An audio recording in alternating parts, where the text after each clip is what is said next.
کئی لوگ مولا علی کہتے ہیں، حرج تو نہ ہے. مولا علی اس معنی میں کہنے میں کوئی حرج نہیں ہے، لیکن ان کا تصور مولا بالکل مختلف ہے. جیسے میں نے کہا تھا نا کہ مولا تو آزاد شدہ غلام کو بھی کہتے ہیں. اب حضرت علی کو وہ اس معنی میں تو نہیں کہتے نا. مولا حضرت علی کے نام کے ساتھ اگر وہ لاتے ہیں تو وہ تو کسی اور انداز میں من کنت مولا فعلی مولا ہو، یہ بھی حضور نے فرمایا، اس لیے مولا کہنا اس میں کوئی حرج نہیں ہے. لیکن یہ ہے کہ ایک ہے جسمانی میں کہ اللہ کو آپ مولا کہتے ہیں. اب ہمارے اہل تشیع جو ہے وہ تو در حقیقت اس درجے تک حضرت علی رضی اللہ تعالیٰ عنہ کو پہنچا دیتے ہیں. مشکل کشا علی ہے، حالانکہ مشکل کشا تو اللہ کے سوا کوئی نہیں ہے. حضرت علی رضی اللہ تعالیٰ عنہ تو خود مستقل طور پر مشکلات کے اندر پھنسے رہے، اور ان کا جو ہے وہ مسئلہ وہ حل ہی نہیں کر سکے. یعنی جو بھی جھگڑے چلتے رہے، جنگیں چلتی رہیں، وہ غالب علی کل غالب، ہر غالب پر غالب آنے والا اسد اللہ الغالب. تو حضرت امیر معاویہ کو تو وہ شکست نہیں دے سکے. خوارج کا معاملہ بھی موجود رہا، چلتا رہا. تو یہ تو ایک مبالغے ہیں کہ جو ہم کسی کی مدح اور کسی کی محبت جو ہے اس میں غلو کر کے کر دیتے ہیں. اس معنی میں در حقیقت اہل تشیع استعمال کرتے ہیں. ویسے یہ کہ مولا کہنا انہیں کوئی حرج نہیں ہے. 9 اور 10 محرم کے روزے کے بارے میں تفصیل بتائیں. روزہ 2 دن کا مسنون ہے، نفل ہے، 9 10 کا روزہ یا پھر 10 11 کا روزہ؟ نہیں، 9 اور 10 کا ہے اور یہ مسنون ہے. ویسے نفلی روزہ شمار ہوگا، لیکن چونکہ حضور جب مدینہ تشریف لائے تو مدینہ کے یہودی جو ہے یہ 10 محرم کا روزہ رکھتے تھے. تو حضور نے پوچھا کہ یہ کیوں رکھتے ہیں آپ روزہ؟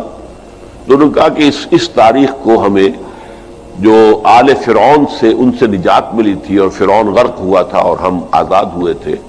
تو حضور نے فرمایا کہ موسیٰ پر تو ہمارا حق تم سے زیادہ ہے، ہم موسیٰ کو مانتے ہیں، پوری طرح مانتے ہیں.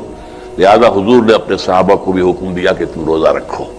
حالانکہ ابھی رمضان کا روزہ بھی فرض نہیں ہوا تھا. تو یہ اس وقت کا ہے، تو اس لیے روزہ 2 دن کا کہ ہم وہ یہود سے اپنے معاملے کو علیحدہ کرنے کے لیے یہ کہ وہ 1 دن کا رکھتے تو ہم 2 دن کا رکھیں گے.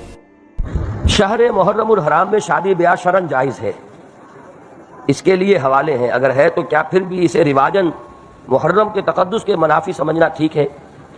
محرم کے تقدس کے منافی سمجھنا تو غلط ہے، اس لیے کہ کوئی شے ہی نہیں. اس شے کو تو یعنی جب وہ معاملہ ہوا تھا واقعہ میرا، تو شیعہ علماء نے بھی کہا کہ حرام نہیں ہے، ہم نہیں کہتے کہ حرام ہے، ناجائز ہے، یہ کہا. یہ تو در حقیقت ایک چیز ہے کہ جو رواج اس کا پڑ گیا ہے. تو میں نے تو یہ کہا تھا کہ حضرت حسین رضی اللہ تعالیٰ عنہ کی شہادت محرم میں ہوئی، حضرت حمزہ کی شہادت جو ہے وہ شوال میں ہوئی، اور شوال میں آپ شادیاں کرتے بے تاشا. حضرت مصعب بن عمیر کی شہادت ہوئی، حضور زخمی ہوئے، 70 صحابہ جو ہے وہ اس میں شہید ہو گئے، جن میں حضرت حمزہ اور حضرت مصعب بن عمیر جیسی شخصیتیں موجود تھیں. اگر یعنی خاک کربلا پر بھی اگر یہ اتنی تعداد میں جام شہادت نوش کیا ہے، بچے بھی بڑے بھی، تو وہاں تو یہ کہ 70 جو ہیں صحابہ کرام حضور کے صلی اللہ علیہ وسلم. لیکن یہ کہاں ہے کہ اس شوال کے مہینے میں آپ شادی نہیں کر سکتے؟ غزوہ احد شوال میں ہوا. تو یہ چیزیں ایک غلط تاثر ہے کہ جو ذہن پہ قائم ہو چکا ہے. استعمال کیا جاتا ہے جیسے جماعت اسلامی کے لوگوں کو لوگ مودودیہ کہہ دیتے ہیں. تو اول تو یہ لفظ کسی شکل میں بھی زبان پہ نہیں لانا چاہیے. کبھی استعارتاً کسی شخص کو معین کر کے نہیں کہنا چاہیے کہ وہ وہابی ہے. یہ وہ یعنی توہین ہے جس سے کہ اللہ تعالیٰ نے روکا ہے. لیکن وہ کون لوگ ہیں جنہیں وہابی کہا جاتا ہے؟ نجد میں آج سے تقریباً 250 سال پہلے ایک شخصیت پیدا ہوئی، محمد ابن عبد الوہاب.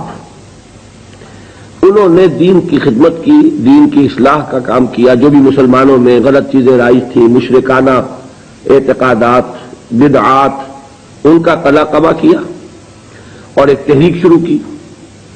اس کا پھر معاہدہ ہو گیا آل سعود کے ساتھ کہ آل سعود ایک ابھرتا ہوا قبیلہ تھا یہ.